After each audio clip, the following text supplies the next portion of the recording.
Good morning. I am Dr. Nasinga Burton, and welcome to NMPA's live stream and our series on HBCUs, where we are interviewing the presidents of HBCUs and finding out all of the great things that are happening at these wonderful institutions. Today, I have with me the illustrious Dr. Reynold Verret, who is the sixth president of Xavier, I've been corrected, Xavier University in Louisiana. Welcome, Dr. Verret. Thank you very much. It's good to be here. Great. So we were talking a little bit beforehand. Tell me some of the great things that are happening at your illustrious institution. Let me know what's going on. What's going on? Well, Xavier has a long tradition of educating students in all fields. We're really known for what we've done in the health fields, educating more African Americans who go into medical school than any school in the country, even schools that are 10 times our size.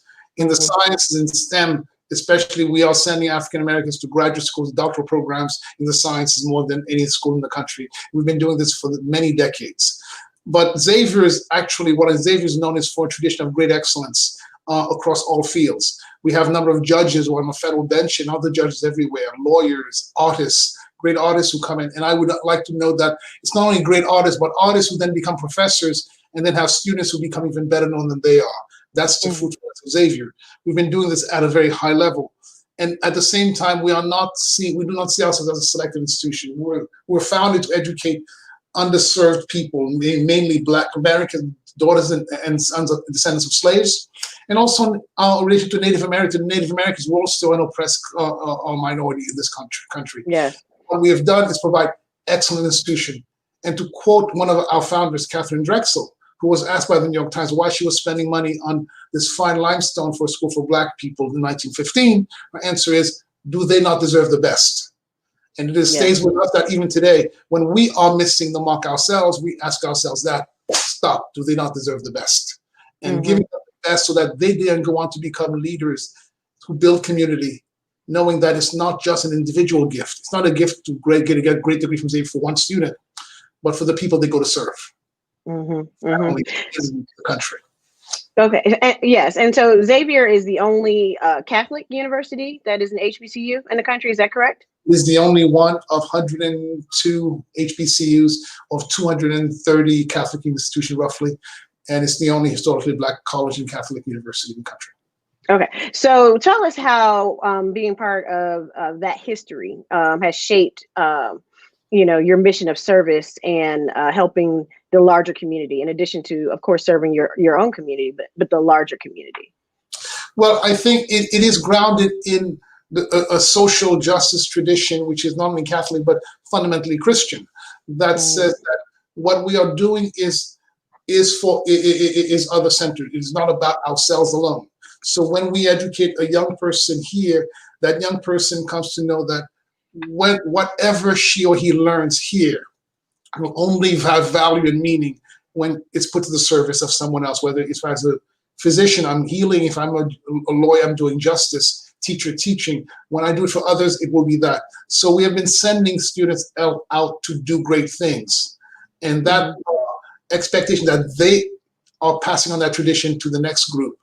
So we have a self-replicating culture that is based upon this notion of justice, of building society, and advancing the cause. Okay. So when we talk about Xavier opening in the fall for this fall, we're in the midst of a pandemic. So one of the great things about your institution is if you want to be in an institution in the midst of a pandemic, it's probably Xavier because of your many resources and areas of expertise, and the fact that you are in Louisiana, which is always dealing with crises in terms of, whether it's weather related or what have you. Can you tell us a little bit about what your plan was or is for dealing with this pandemic while opening school? Well, our plan is, first of all, is to avoid any wishful thinking, to ground it in sound science. I myself was myself, but also to pull the information and the resources we need from people who have good, solid information. So very early, even before we began, the pandemic had reached our shore, we began scenario planning because we asked ourselves, had crossed into Vietnam, what if? And the what if question that led us to prepare for our first transition. But what we began going forward, knowing in our planning throughout the spring, was that there is no vaccine. There is no magic bullet. There is no magical therapy. Right. So we're thinking about what we'll do there, create special air spaces that will the virus is not the issue. So we began asking ourselves, what are the practices that are grounded in good science that could actually protect us? And we came upon the first three are really masking, good hygiene, and distancing. And the masking, and I like to point out, people undervalue masking for its significance. If I want to point out, there's a study that just came out reporting a peer-reviewed journal, a peer-reviewed study of two hairdressers who were infected, who opened up their hairdressing salon after Arizona opened up. They had more than 127 clients over the period that they were infected until one of them showed an illness. They were tested and showed to be ill. None of their clients became infected when followed over the next 2 weeks. The reason was because they were masking, and they were also asking all their clients to mask. And all of us know hairdressing or barbershops is probably the most intimate service you have. It's in your face. Right. Okay, so masking works. So what we are asking is unambiguously, and becoming rather doctrinaire, but behavior is what will protect us. A behavior that means we mask all the time. We are masking, we are keeping distance, and we're not doing it for ourselves. We have a responsibility to the person sitting next to me, 6 feet away, but still next to me. We are not approaching and keeping intimate contact for variants. Contact 15 minutes, less, things like that. We're not doing, and also even the responsible sense that we have is that someone should be doing for me, if you think about it. Form of the hygiene is actually, even though staff will be cleaning the major spaces periodically, but also each of us will be responsible for cleaning our table or our spot. As I'm coming to my classroom, right, there will be materials in the classroom. I will wipe my desk. Finish, I will wipe my desk. Gotcha. So understand, it also takes that even in the imperfection that not everybody does it, right? The likelihood that a desk remains unwiped continues with time. So what we are saying is that we are creating these barriers that will suppress the possibility of viral transmission on our campus. So that masking gives us a big layer of safety. This brings us to safety. And when you begin adding these up together, right, you have made likelihood that someone comes on campus, like those hairdressers, the possibility of their transmitting to another person on campus is very low. And I am trying, and we are working very hard to remind each other that we are doing it, we owe it to each other. And our culture and our tradition of service, our historically Black and Catholic tradition, is one thing that we're relying upon. Okay, so I wanted to say Brian Johnson said hello. Annette just learned that you all are Catholic, a Catholic university, and my mother is here with us too, which I love. Okay, so when we think about all of the wonderful things that you just said, it made me think of your website and those fantastic videos. And so anybody who's watching who might want to, and I'm a media communications professor, who is looking for a way to communicate that kind of information that Dr. Verret just said in the form of a video, watch the videos that are on Xavier's website. They are actually quite good. They're fantastic. So tell me about that, like in terms of your website and getting those videos together and your messaging. Like, how did all of that come about? Exactly. I'm going to name some names. We have some great talent here. Okay. Patrice Bell, who's my chief of staff, was also chief of communication before she became chief of staff, sometimes a couple of years ago. But also the marketing and communication team that she put on, Ashley Irvin and her team, they have been very thoughtful. And even some students of Xavier who've just graduated, who had been doing small clips with the president's office, they have been helping create those videos, and then having each other troubleshoot and saying, is this good enough? Is this reaching our audiences? And we've done it and we've also message to different audiences in different ways. Right. Versus to the 18 or 19-year-old, we're messaging differently. But the communication strategy has been a key part, because if we're trying to change behavior, right, the only way you can do that is to let people come to understand why they are doing it and why it's a benefit. Excellent. So when you talk about your different audiences, can you talk more about specifically what are you all doing in terms of COVID preparation and information and education with the communities surrounding communities, the larger community? Like, what's your role? Now, with the surrounding community, we not just I, but several other members of the Xavier community and also of the other colleges have been involved in several of the advisory task forces supporting the mayor. One is the Public Health Advisory Group, which I sit on. Others are, for example, the governor's reopening task force, Aldina Pharmacy is involved in. We've had interactions among our SGAs, the student government groups of all the colleges in the city of New Orleans, Dillard, Tulane, Loyola, ourselves, Holy Cross, and even the public campus of UNO. All of us together have been interacting, and our SGAs have been meeting together, working, say, how can they work together? Because remember, we're porous communities, and we influence each other for the better or for worse.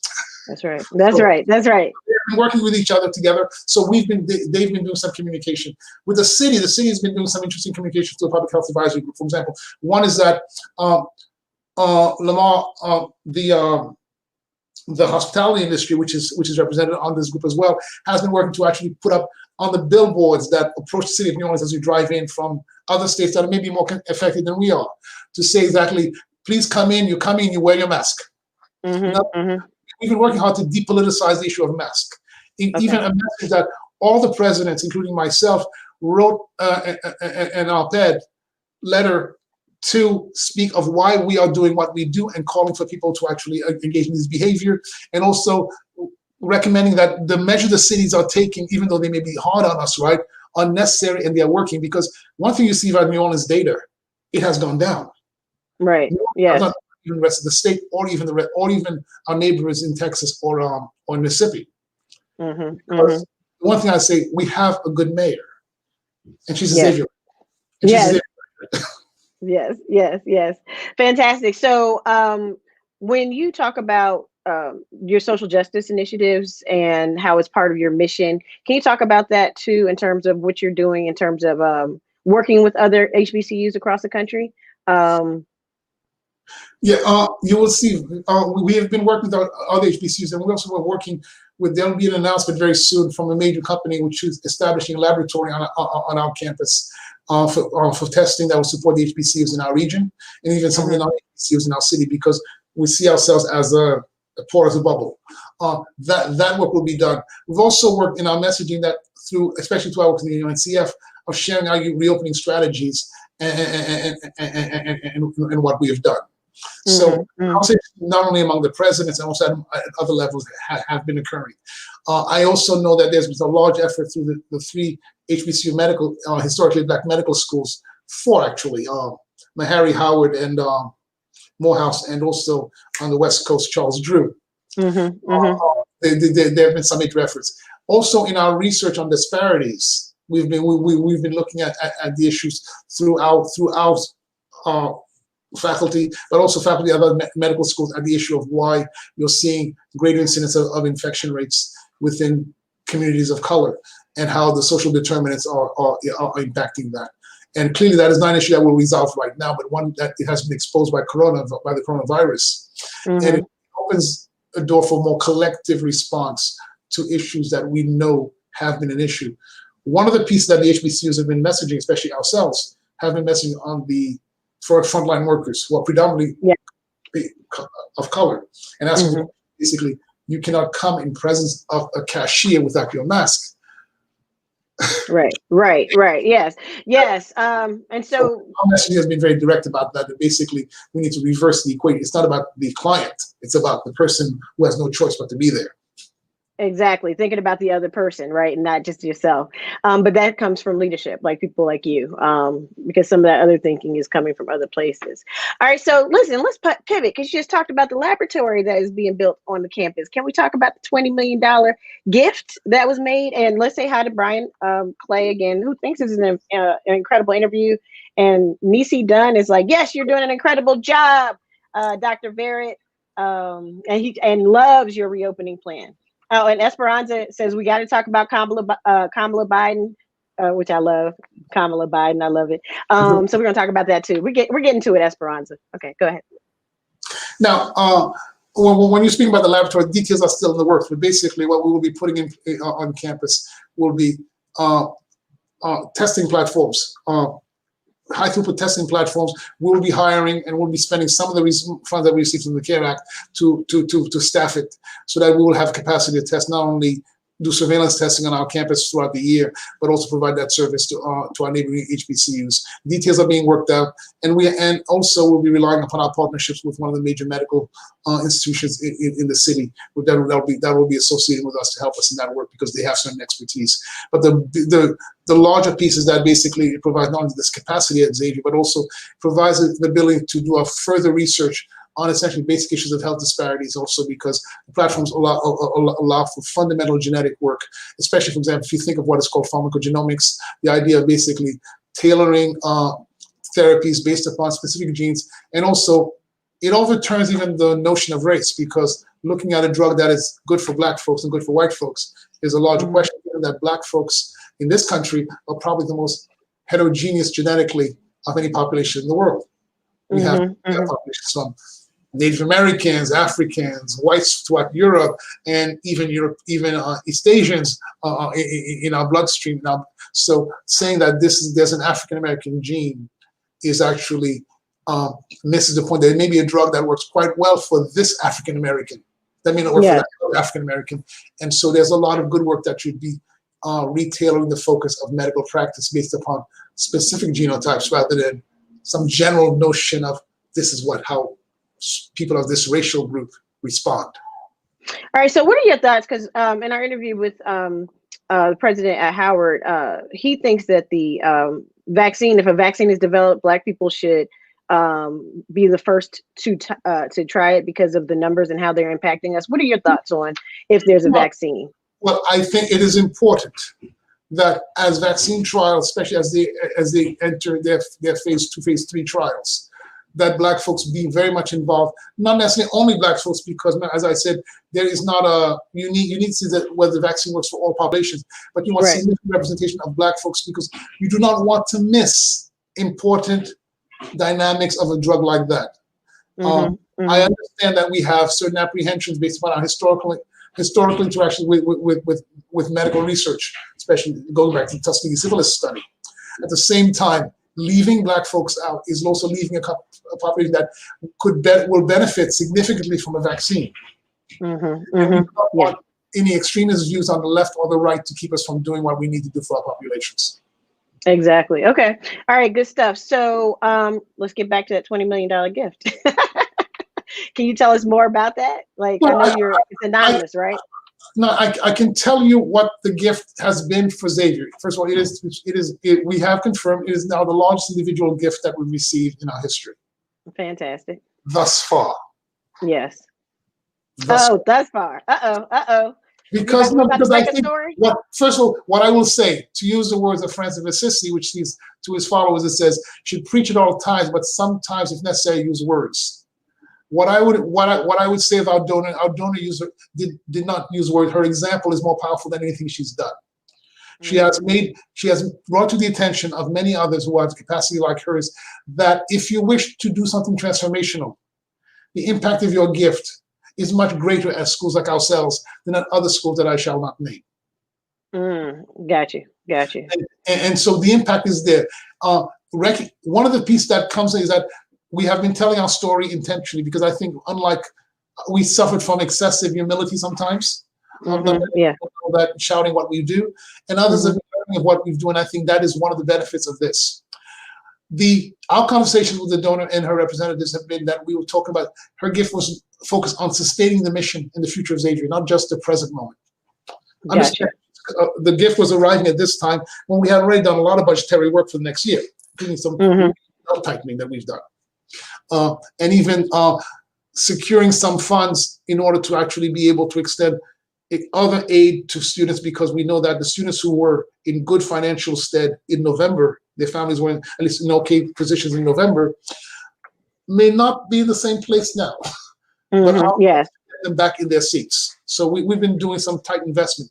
But what we have said that a large fraction of the gift will be in establishing an endowment for need-based scholarships, because we want to be in a position where we should be able to support a talented young man or woman who wants to come to Xavier.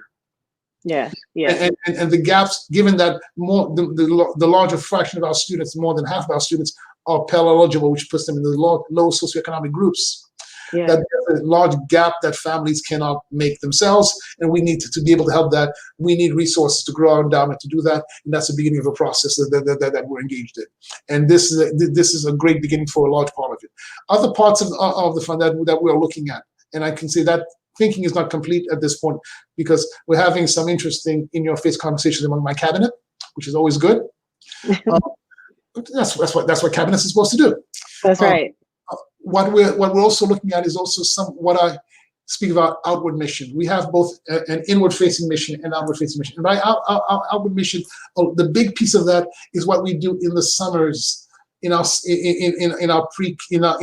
K through 12 initiatives, our summer programs like the SOAR program, which reach out to students and get them on the pathway to college. And I would say our summer programs, a significant number of students who finish those programs do not go to Xavier, but that's okay. Go to college. Yes. We've been doing that for decades, and we want to expand that. And so we want some endowment so we can scholarship kids into the summer programs. So part of that is also, and it's about sustaining us into the future and then growing and using that as a platform to grow that capacity to extend the work. Absolutely. All right. So in terms of students who might have challenges around technology because there are going to be online components, what do you have in place for those students? We have two things that we have in place. One is that we've invested in buying to create a large loaner program for platforms. We had begun even during the first phase last spring of even supplying for students who are not on campus, sending hotspots for the students who are in digital access deserts. Okay. So we had been sending those hotspots and wireless plans to them as well. So we will be still doing that, but for many students, we have loaner programs for laptops on campus that will be done. We also have a program where basically students actually want to own a laptop, where we actually got a very highly discounted price for very high-end laptops from Dell, and that program is available to students to buy these laptops. And I won't go into the details of the price, but one of the parts of it is that also they can finance that over many years at $24 a month if they want to own the platform themselves. Some of our faculty are getting those laptops as well, because understand, with children not going to school immediately, many families that had a computer at home, right, including our faculty, right, who are teaching online, right, that computer now belongs to a daughter or a son. Right. So it was, even though they may have had wireless access, capacity was an issue at home. Yes. We've thought of those things as well to bring and to purchase some for our faculty as well.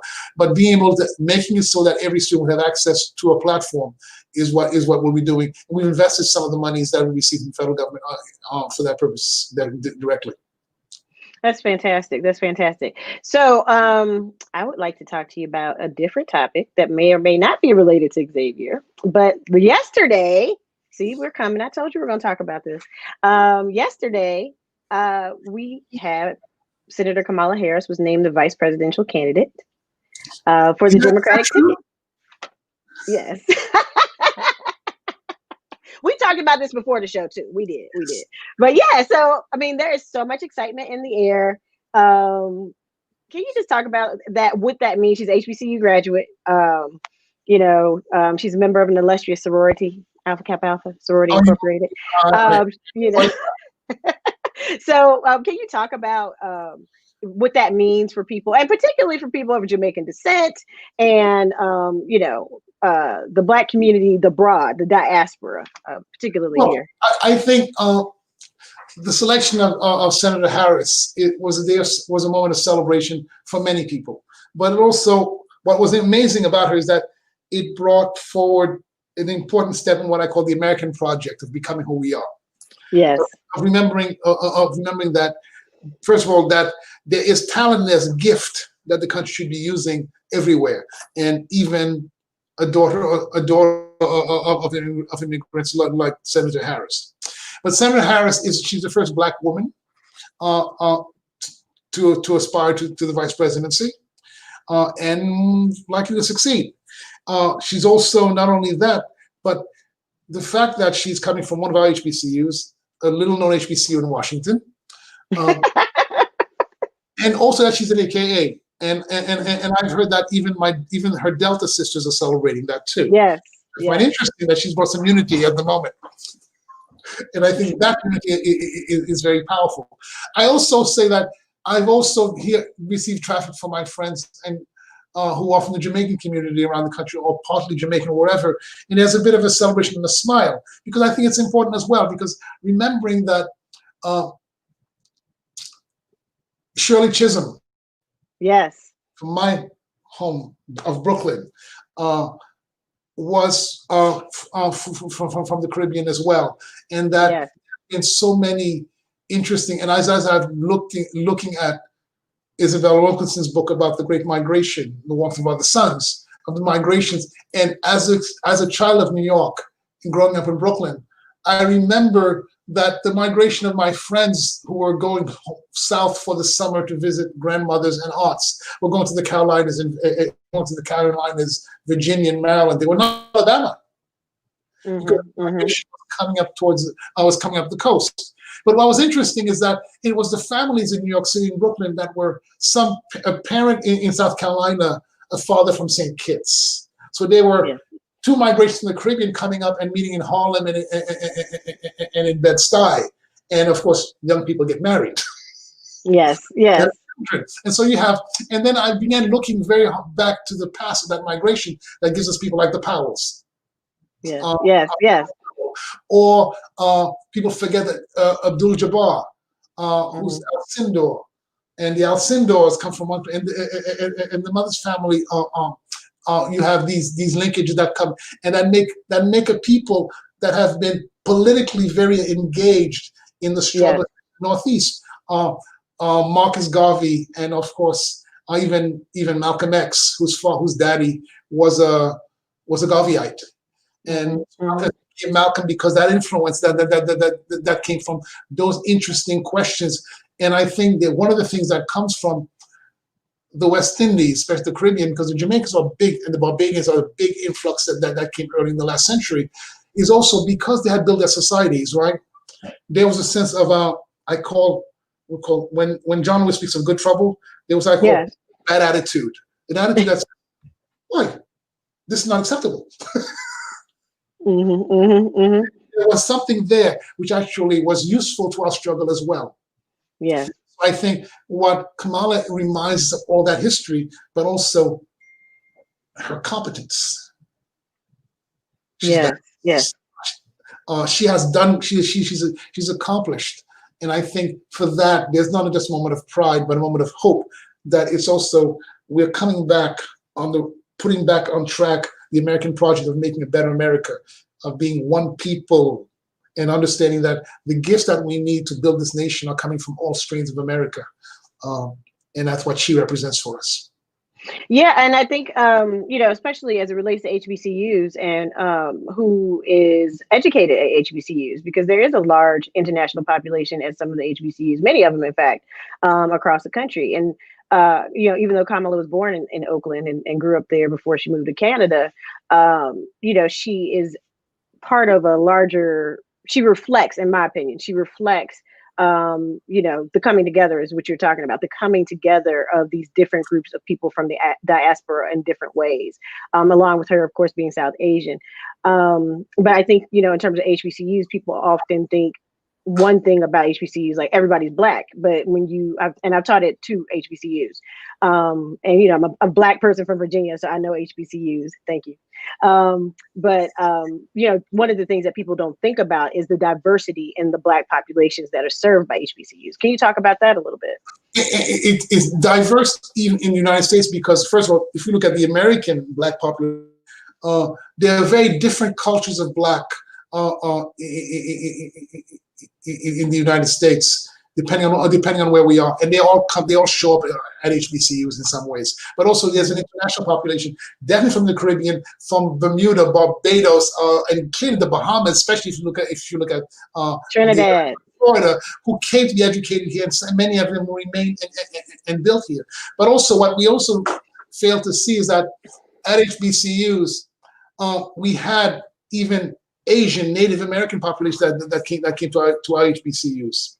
And also we forget that the intermarriage piece that has been part of the Black community, we always think of white, Black, we always think of a simple dynamic, but even among, if we go on the West Coast, Asians and Black people, Japanese, Nisei, who married Black folk because of living in similar situations, that was happening. So we have all kinds of strains within our cultures that make us very rich. And when I speak about, even from a biological point of view, from a medical point of view, of remembering that we are probably the most heterogeneous genetically population in the world.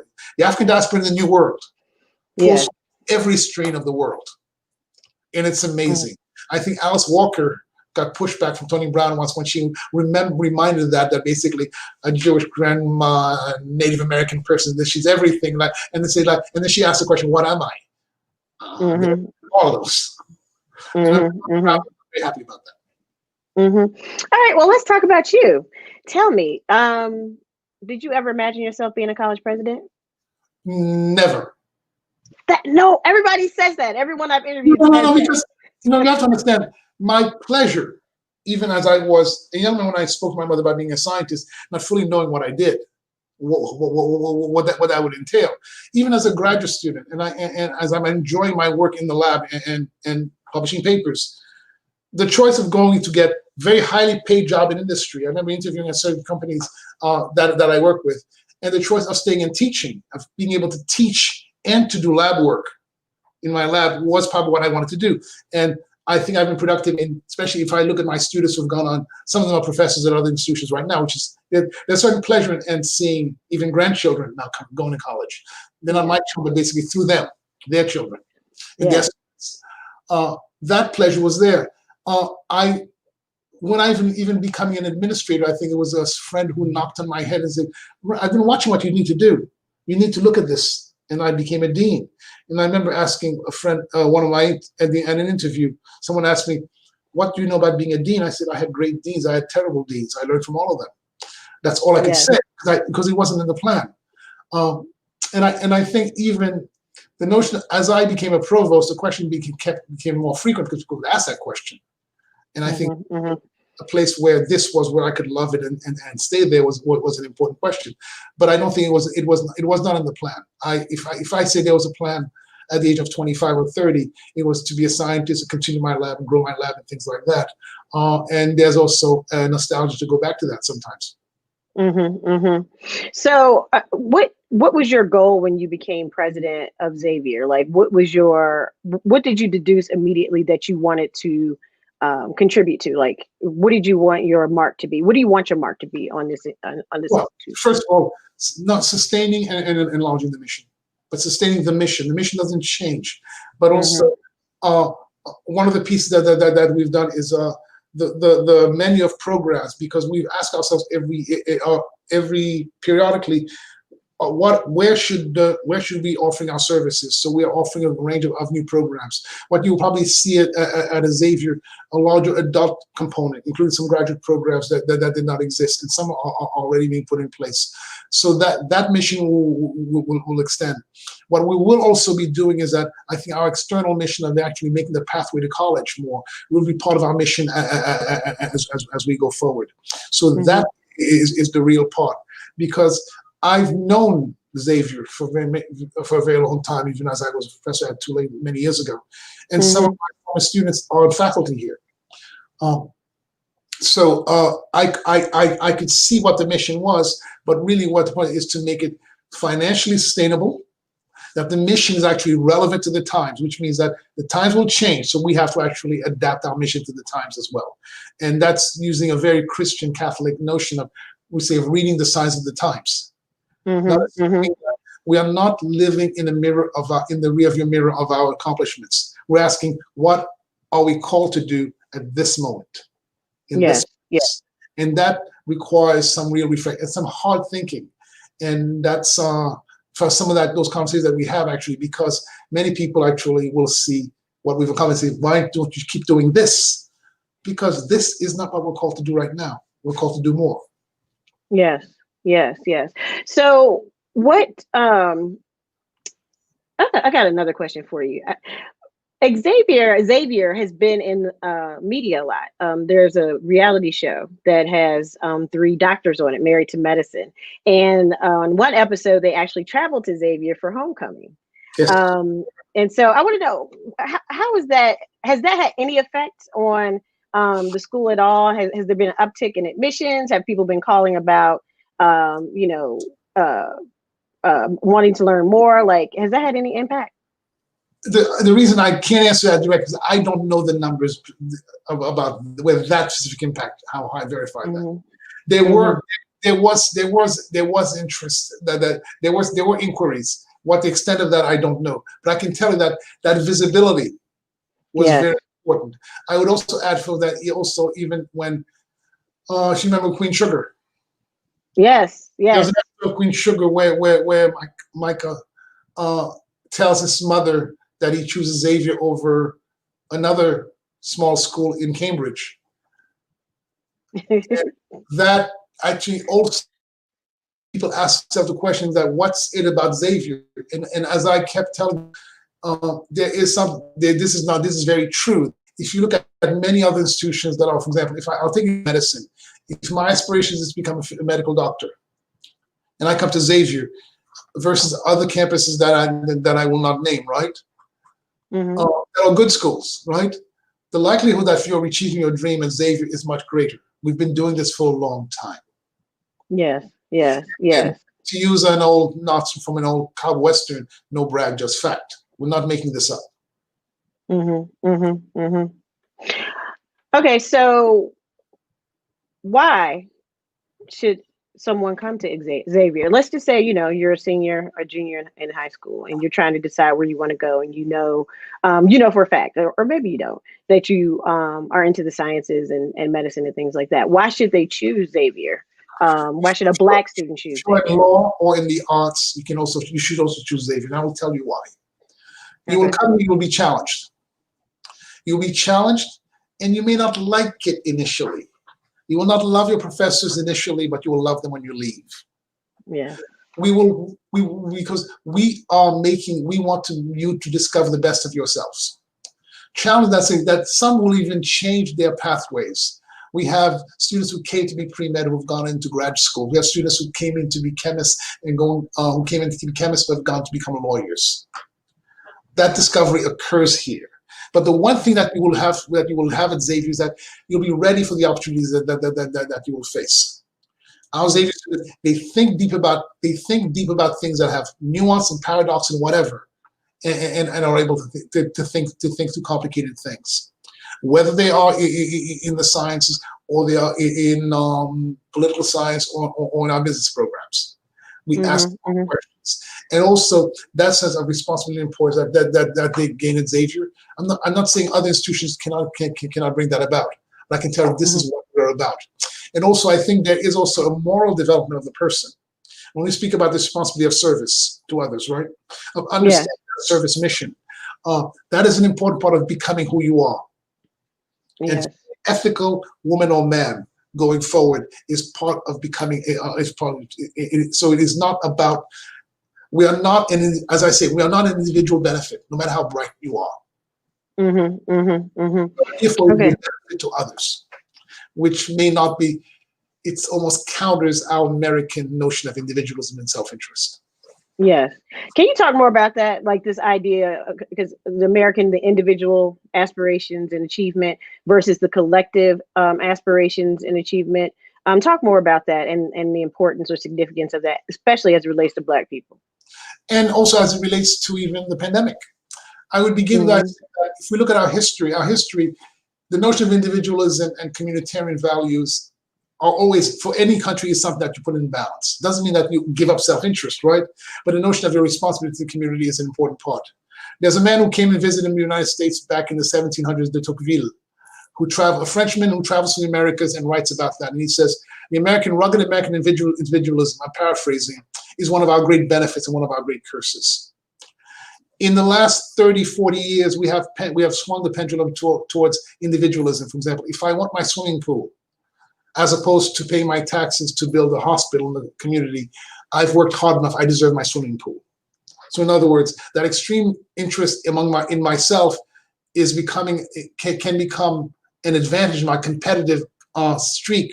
But at the same time, in a moment of collective need, like a pandemic, war, or everything like that, where the collective has to come together, it can be a problem. And the problem of only of myself, as opposed to, for example, when I think of a mask, someone says, will the mask protect me? Yes, it does. But the real issue is that if we all protect each other, we'll get out of it. Yes. But what about me? The what about me thing, which is, when you think about it, that even among good Christians, right, this message is exactly other-centered, right? If you ask, what would Jesus do? Jesus would think, your neighbor, right?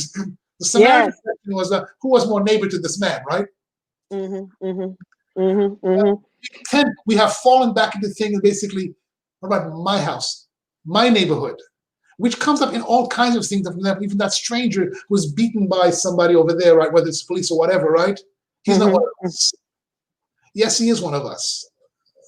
Yes.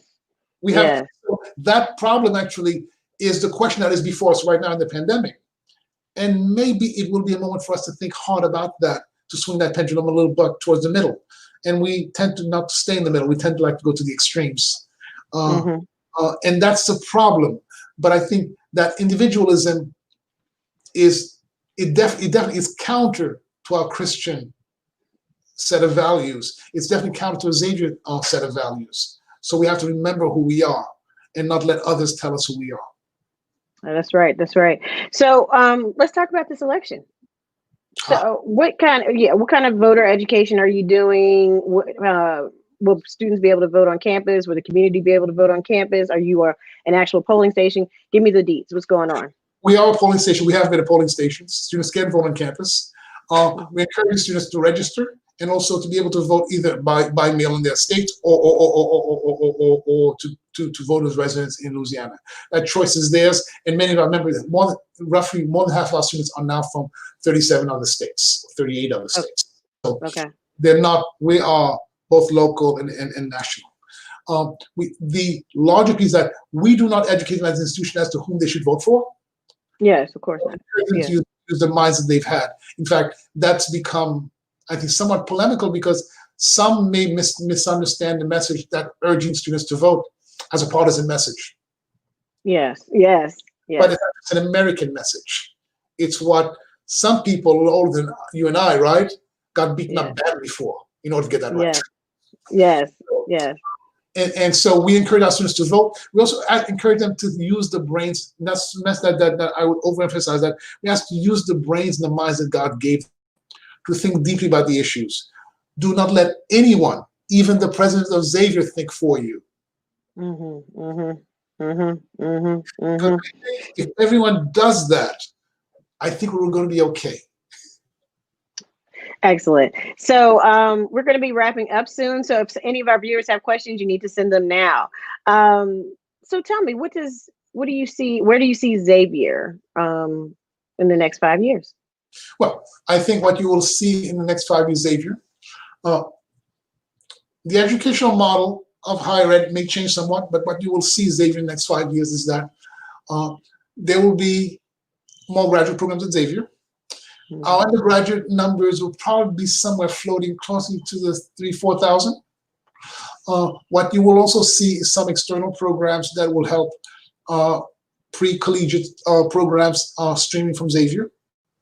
What you will also see is that whether our online presence, because remember we have crossed the Rubicon, we have capacity to offer a lot of our curriculum online, so I think we will be reaching out and offering some of our programs, not only to students who are not in Louisiana, but even not in this country. Some of our partnerships and across the waters, I think, have some capacity to do some things that we can do while students stay in place where they are, and to support partners, not necessarily that there will be Xavier programs, but support collaborations that with other partners will be occurring. What you will also see that Xavier's endowment will have grown significantly in order so that we can actually say that we could actually put endowment revenue income to be able to make Xavier more accessible, because accessibility and the cost of higher ed is an issue. Even though Xavier's tuition is less than 2/3 of our peer institutions on the average.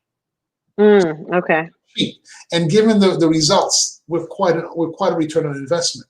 But at the same time, given that the African American family on the average has about a tenth the wealth of the average white family, and that's probably true somewhere for most Hispanic communities as well, our Native American brothers across the country, that clearly making ourselves accessible and affordable is an important piece.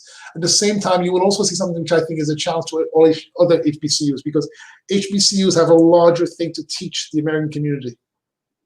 We are a repository of the experience of the descendants of slaves. It's important that others have an opportunity to come and learn with us. And understand that Black students go to a school, a big school in North Carolina, a big school in New York City, or a big school in Chicago, right? To learn from that experience, right? They cultivate that experience. It's as important for students of other ethnicities to come and learn with us, because we have something to tell them. Because we're trying to make a nation that is really the American project's e-fluid with one people out of right. We need others to be able to draw from that experience to see sisterhood and brotherhood in ways that we have not. So because, as I say, one thing I'll say about Xavier, because maybe of our historically Black and Catholic experience, that we have an evangelical mission. Evangelical in the sense that we should be preaching the good news of what's possible to the nation. And part of that we've been doing is to our example of what can be done. Because what we've accomplished at Xavier, when I say that, given our size, we also ask questions like, why are we leading? It's because some others who should be kicking us out of the court, right? Because they're bigger, they have more, and they have more wealth, right? Why are they not beating us? That's not that we're first in so many things. Is a good thing. Others should grow in that space as well. Yes. All right. Well, thank you so much, Dr. Verret. Is there anything you'd like to add in the next 2 minutes, or have we covered everything? Is there anything I did not ask you that you want to say? I would also add, this is, I think, for the larger community and for influence makers, whether in the arts and sports, in theater, whatever. I want you all to wear your mask in public. I want you to set an example for our people, because if you don't set that example, you're creating bad habits that will get us hurt. So take care of your friends, your families, by setting good examples. Wear your mask. Go. Yes, wear your mask, wash your hands, sanitize. Thank you so much, Dr. Verret, the 6th president of Xavier University, the illustrious organization that you are the head of. We hear so many fantastic things about you, and we are so thankful that you joined us today. So please tune in. September 1st, we have Dr. Glover from Tennessee State University. But thank you so much for being a part of this most important series. Yes. Right? Of course. Yes, she's my soror. Yes. But thank you so much. And we appreciate you, and have a fantastic day. Thank you. God bless you. God bless you too.